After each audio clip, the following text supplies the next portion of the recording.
సోమేధనం వస్తాయి. అందుకని ప్రభుత్వం ఏది ఎవరికి ఉచితంగా ఇవ్వకూడదని నా అభిప్రాయం. కొంతమంది కదా సార్ ఫ్రీగా వస్తుంది రాజ్యం పోయింది పోయేది మీ ఆరోగ్యం. ఉదయం అది ఫ్రీగా తీసుకోవడం, సాయంత్రం దాన్ని అక్కడ ఇచ్చి మనం పుచ్చుకోవడం జరుగుతుంది. నవ్వులాట కాదు, భయంకరమైన సంఖ్య.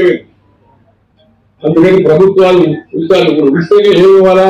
పేదవాళ్ళకి చదువు ఉచితం చేయి, పేదవాళ్ళకి వైద్యం ఉచితంగా చేసి ఏం ఒక సామెత ఉంది, teaching to catch A fish but don't give him fish అని. ఎవరికైనా చేపలు పట్టేది నేర్పించు, కానీ చేప మాత్రం ఉచితంగా ఇవ్వబోతుంది. ఎందుకంటే పట్టేది నేర్పకుండా చేప ఉచితంగా ఇస్తే మధ్యాహ్నం కొరమే ఉంచామనుకోండి, సాయంత్రం వచ్చి కావాలంటారు, ఉచితంగా వస్తుంది వాళ్ళ గురించి. అందుకని ఉచితాలు అనుచితాలు ఏమాత్రం దేశానికి రాష్ట్రానికి మంచిది కాదు.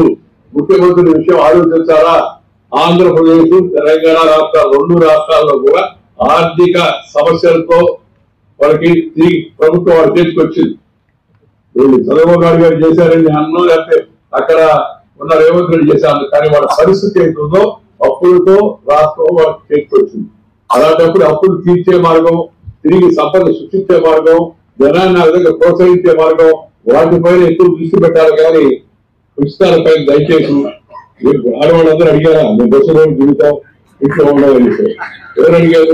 ఉచితంగా ఎవరికన్నా కాలు చేయి సరిగా లేని వాళ్ళకి